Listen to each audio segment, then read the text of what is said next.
have a price, but you got to pay the price for these good habits up front, which is obviously what you do when fall camp comes along. This is a time when you have to sort of embrace the grind.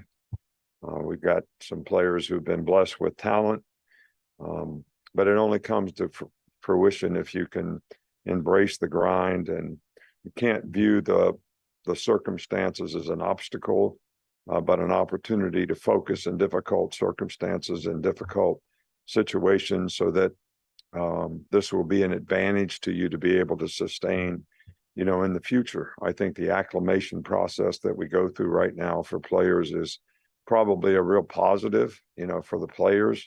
A couple of days in helmets, couple of days in shells, and then you put pads on. So it's good transition for players. I think it's been good practice for us so far. I see progress in every practice. There's obviously a lot of areas that we need to improve on. There's individual players who have new opportunities to contribute to the team in various ways, and we want them to develop the kind of habits that are going to allow them to play winning football on a consistent basis, so they can get the results, that they'd like to get. So pleased with the staff, new leadership, whether it's Kevin Steele or Tommy on offense.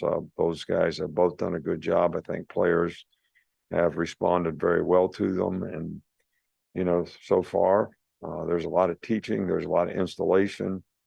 This is the most condensed period probably of how much do we throw at players to learn in a short period of time, as any time during the season. But this also gives them the foundation that they need to make the adaptations and adjustments that they need to make throughout the season. So, and so far the attitude has been good and the players have been good, and we just want to be able to sustain that, which I think is the biggest challenge in fall camp. Can you tell us a little bit about the speakers you've got lined up for the players this camp?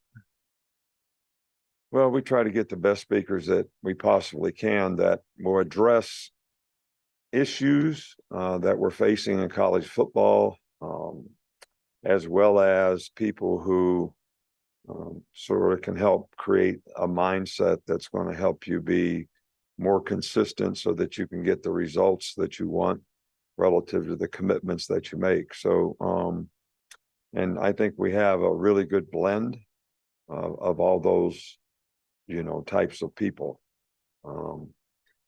Obviously you guys know what the issues are. If you look at players that are suspended for whether it's gambling, drugs and alcohol, whatever. So those are all things that we're trying to educate players on, relative to consequences of good and bad behavior, cause and effect, because we don't want anybody to suffer negative consequences that might impact and affect their brand. And that all goes to the choices and decisions that they make. And if we can impact those through education with good speakers, that's the goal of what we try to do throughout the year. But as it's the same thing, it's more condensed in fall camp. Go to Matt here.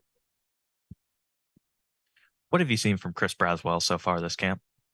Chris Braswell, guys, really speak up. Can you maybe turn the mic up a little bit? Chris Braswell has made an impact when he's had the opportunity to play. Now he's got the opportunity to be a full-time starter. He's a mature player. He's gotten bigger and stronger. He's a good pass rusher. So, we expect him to do well this season and have a great year, and we want to do everything we can to help him do that. When you're looking at the left side of your offensive line, what have you seen from the guys that are competing at left tackle and left guard? Well, I think you mentioned it. How are they competing? What's their maturity level relative to they have ability? How can they sustain the grind of not making mental errors, staying focused on the things that they need to do to improve, whether it's fundamental technique or knowledge of assignment? And that's what we want to continue to focus on. I think both those guys have ability. Come in the middle, Katie. What does it say about the competitiveness of the guys in the quarterback room that you already had, that when you brought a transfer in the spring, that they all decided to stay and compete for the job? Well, I think they all have an opportunity to compete for the job. But you know, this job that you all talk about at quarterback, you know, I've told our quarterbacks, you know, this is not, fall camp is not the beginning of the end. You know, you got an opportunity to separate yourself, to show that you can play with consistency and play winning football at the position. But that competition goes on and on and on, and we need all of the quarterbacks to continue to improve and to continue to compete even far beyond the time that we name a starter. I mean, we've had circumstances around here where quarterbacks have changed during the course of the year. You know what they are. You understand the history of what's happened at this place, and so that's going to be the way this situation is. Somebody needs to separate themselves, and then I want all the players to continue to compete so that they can improve. So if they do get an opportunity to play, they're going to be ready to play and play well. So how have you seen Devante Smith develop the last couple of years at safety? This mic is. Asking about Devante Smith safety development. We turn it up a little bit back there. You know, Devante is really a good athlete. He's a hard worker. He's gotten bigger and stronger. He's got really good speed. He's been a very good special teams player for us in the past. I think his knowledge and experience is starting to sort of come to fruition in the secondary. You know, he's very conscientious and not making the mental errors that have been a little bit of a Achilles heel in the past. So we're very pleased with the progress that he's making. How would you assess the receivers so far early in fall camp? I don't know. You have a specific guy that you'd like to ask about? I mean, we've got like 15 receivers, some good, some okay, some need to improve, some have experience, some need to gain experience. I think they're all working hard, but I do think attention to detail is probably one of the biggest things in route running, timing, and the passing game that they all need to sort of focus on. So, you know, you ask me a general question. As a whole group, nobody's disappointed. And I think we have some guys that have talent there. And if we can get them to play to that level, I think we'll have a chance to have some guys that can make plays at that position. Coach, how good was it for you to see the fans back inside the stadium for a fan day and open practice for the first time in a while? Yeah, well, I think that fan day has always been something that is a good thing for fans. For them to be able to see a practice as well as spend some time around players and coaches to get autographs and things like that, which I think are important. And, you know, to condense that time for them is also good for us so that we can stay focused on really what we are trying to accomplish and what we're trying to do. But it was great. I enjoy it. I get to meet a lot of people, and makes you realize to some degree how important Alabama football and Alabama athletics are to a lot of our fans. You mentioned in the fall, it's when a lot of information gets thrown at players. Is there a time where maybe some of those early kind of lapses and mental mistakes kind of get forgiven compared to maybe later in the season where those would be less tolerated when players aren't learning as much? Well, mistake is a mistake. All right. And, you know, what did I say? You know, bad habits have a price. They cost you.